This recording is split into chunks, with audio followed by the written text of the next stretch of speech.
Hello, everybody. Welcome back to Dish and Tea with D, Crime in San Antonio for episode 3.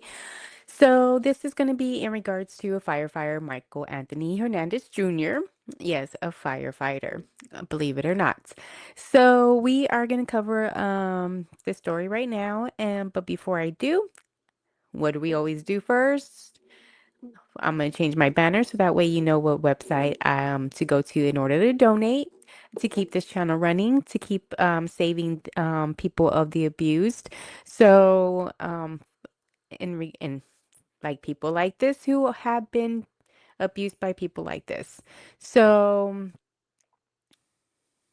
let's go ahead and get started. Let me get my warning up. Warning, warning, warning. Warning. Under Section 107 of the Copyright Act 1976, allowance is made for fair use for purpose such as criticism, comment, news reporting, teaching, scholarship, and research. Fair use is a use permitted by copyright statutes that might otherwise be infringing.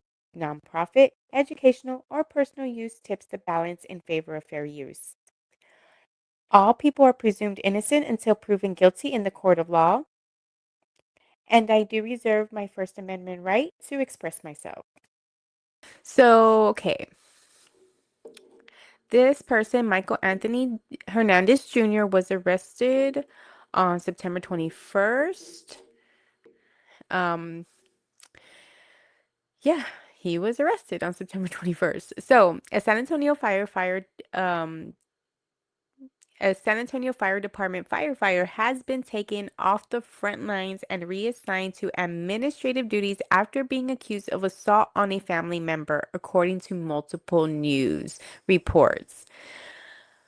So, accordingly, he has been arrested for, I'm assuming, domestic violence.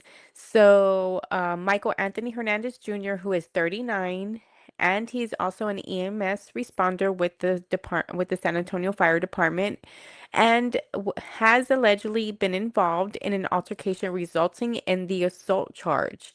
Michael Hernandez is currently facing a misdemeanor charge of assault causing bodily injury to a family member. Um, so since it was causing I'm sure it was pretty bad. There's probably bruises, there's probably some type of cut, there's probably some kind of fingerprints left.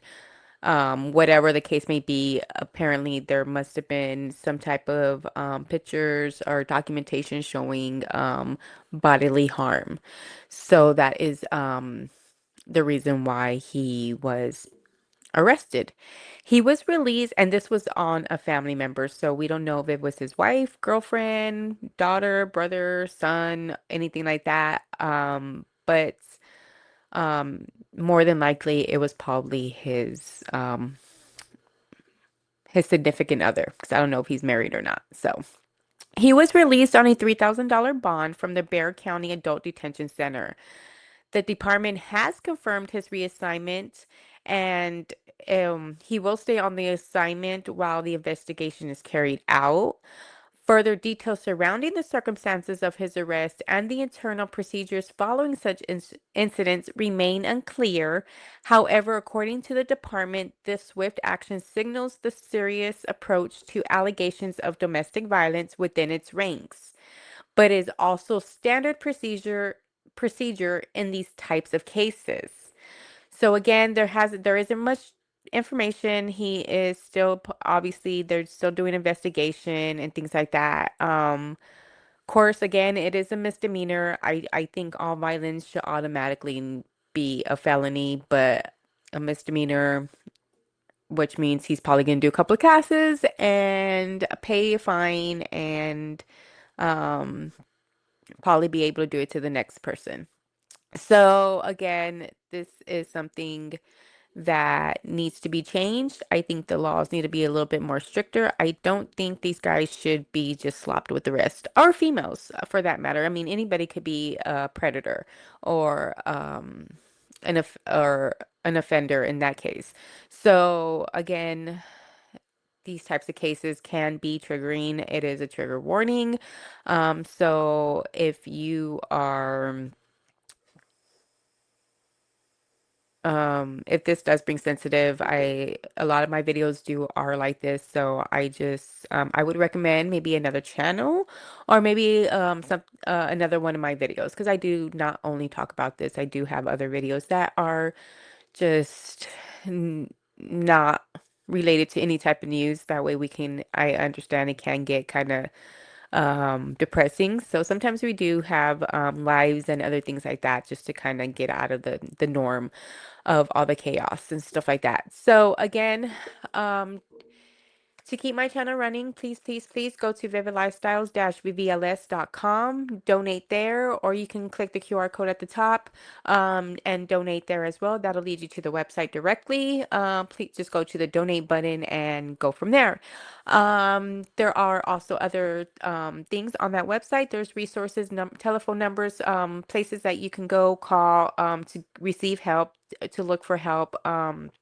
There are um, other things on there. If you're looking for assistance, please reach out. If you are wanting to volunteer, please fill out the volunteer form.